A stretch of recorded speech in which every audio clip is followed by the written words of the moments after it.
All right, it's the week that if you live in Texas, everybody has been waiting on. Texas versus Texas A&M.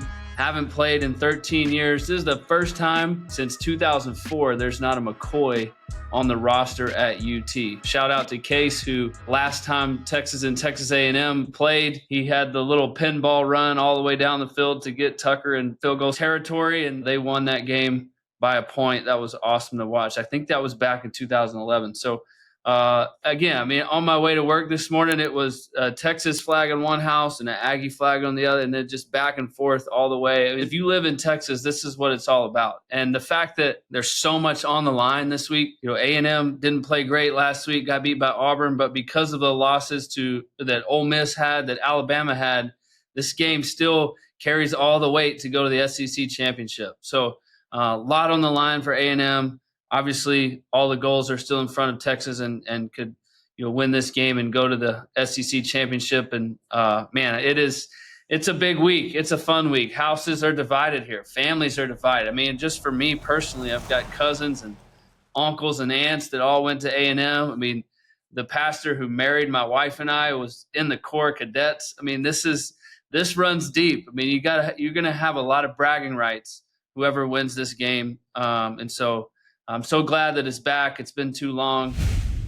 I got to play at Kyle Field a couple times, lost the first time, won the second time. I know Texas fans don't want to admit this, but Kyle Field is an awesome place to play. I mean, the fans are crazy. They're rowdy. It's loud. A lot of distraction and activities going on pregame with, the Corps marching around and the band playing, and add on top of the fact that like both of these schools are not that far apart. There's so much on the line between these two schools, and it's fun. It's loud. The fans are swaying. The bleachers look like they're moving. It's going to be the hottest ticket over the last decade in Texas. The who's who will be there, and I'm pumped to tune in and watch, and this is great. I mean, the amount of Aggie friends that I have, I got a ton. Listen, I have family, I have friends, that we've been talking about this for a long time. We've got to hold it over their head for the last 13 years. And this one's going to mean a bunch. And, not only for in-state and for recruiting and for, just your friendly rivalries with your family and friends, but for the SEC, like the winner of this game gets to go to the SEC championship. I mean, that will get your juices flowing already. And then you add on the fact that, pretty much, everybody has a connection to either one of these schools, and it's around Thanksgiving, and, this game is back, baby. So I think the biggest question surrounding Texas right now is their strength of schedule. Well, listen, I mean, they've got the most wins above all eligible teams of anybody in the country. Yeah, there's not like this signature win. We lost to Georgia, laid an egg, didn't play good. Maybe have a chance to play them again in the SEC championship if you take care of business this weekend. But I think this win goes a long ways for their resume. A&M's a good football team. They've dropped a couple road games, one at South Carolina, who is proved that they might have a shot at, sneaking into the college football playoff. Who knows? I don't know, but they're a good football team. Auburn, didn't play great, went down to the wire. So they haven't done as well on the road as of late, but they've had a good season. Beat Notre Dame early, and then you add on the fact that it's a rivalry game. I think that the voters will take notice of that and understand the importance of this game in state, but also for what's at stake going to the SEC championship. So yeah, I think this game matters a ton, and Texas certainly can't afford to go down there and lose, because then you put it up into the voters' hands of, who's going to, sneak into the college football playoff. I don't think they'll drop us, 10 spots out of the college football playoff, but you never know. You want to control your own destiny. So you go down there and you take care of business against your in-state rival in College Station, in that environment at Kyle Field, and keep all your goals and your hopes and your dreams in front of you to, be the first, or win the SEC championship the first year in the conference. That would be amazing. Yeah, looking back at last week, Texas versus Kentucky, the thing that I was most impressed about was the offensive line. Kentucky's D-line is pretty good, and they ran the football. They controlled that line of scrimmage, especially in the second half when Quinn was banged up a little bit with his ankle. They weren't throwing it around like they were in the first half. they really dominated that game up front, and that's good to see. Get Trey Wisner going, get Jaden Blue going. We know the skill at wide receiver that Texas has. Gunnar Helm has really emerged as one of the top tight ends in the country, and so I think they feel just fine going in this game. The question is going to be, how healthy is Quinn? Is his ankle going to be able to hold up? I know he's getting tests run on it, but just his ability to stay in the game the second half, have a week of rehab and PT, and love the trainers at UT are world class. I think he'll be fine. I doubt he'll be 100%, but at the end of the day, nobody's 100% at this point in the season. I mean, you're playing through nicks and bruises and bumps and sprains. So this game is all that anybody's thinking about. Quinn will be ready to go, I'm sure.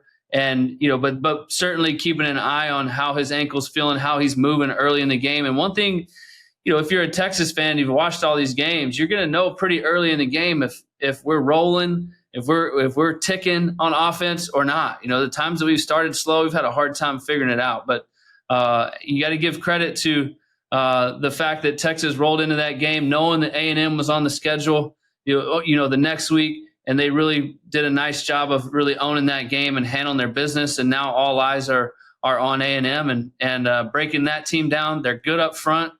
Their defense flies around. They're well coached. They have a quarterback who's a pretty dynamic guy, can make plays with his legs, with his arm. But it's a hard place to play. It's going to be fun, and man, I can't wait. A&M, I mean, listen, they got lucky. That's the bottom line. They went to Auburn, didn't figure out a way to win that game against a team that they should beat. They got lucky that Alabama lost and that Ole Miss lost, and that this game really does still hold a lot of weight for them. The fact that they can still win this game and go to the SEC championship that's huge for them. And so I think they flushed this quick. If you're A&M, it's like, man, we could sulk and pout, and you could have really crushed your season by that loss at Auburn. But the fact that the SEC is tough, and teams have to show up and play every week, or somebody with around a 500 schedule, 5-5, 6-5, 5-6, like those teams are all good, right? And so they slipped up, and they got lucky that this game still is going to matter. And maybe they were looking ahead to this game. They've been wanting this one for a long time. So have we. So the fact that all happened, and we're sitting here now after an A&M loss, that this game could still propel them to the SEC championship game. Yeah, I think they flush it quick. I think their coaching staff, I think their fans, I think their school, they are all eyes on Texas right now, as they should be. Texas is ready for this game. They're going to roll in there, strap it up. They know what this game. This is another game in the way for us to go win the SEC championship in the first year there, which is what we've been planning on doing all year long. And so I expect a great game. I expect there to be some hatred. I expect there to be some crazy environment. Take away the fact that Texas could be 0-10 and A&M could be 0-10, and the entire state of Texas would be tuning in, because this game is a rivalry. It's fun, and it's what everybody talks about. So just the added implications of all that makes it even sweeter. It's going to be awesome. Final thoughts here going into this weekend. The matchup on Saturday night, the whole country is going to be watching, but I guarantee you every TV in the state of Texas is going to be tuned in. My prediction is that Texas is going to roll in there and take care of business. Obviously, I think they're well coached. I think they're too talented on defense. I just don't know if A&M is going to be able to just sustain drives all night long. They're going to make some plays here and there, but our defense is solid, and they've played well against young quarterbacks. And that's what A&M has. And as far as offense, for Quinn, it's like, is he healthy? Can he move?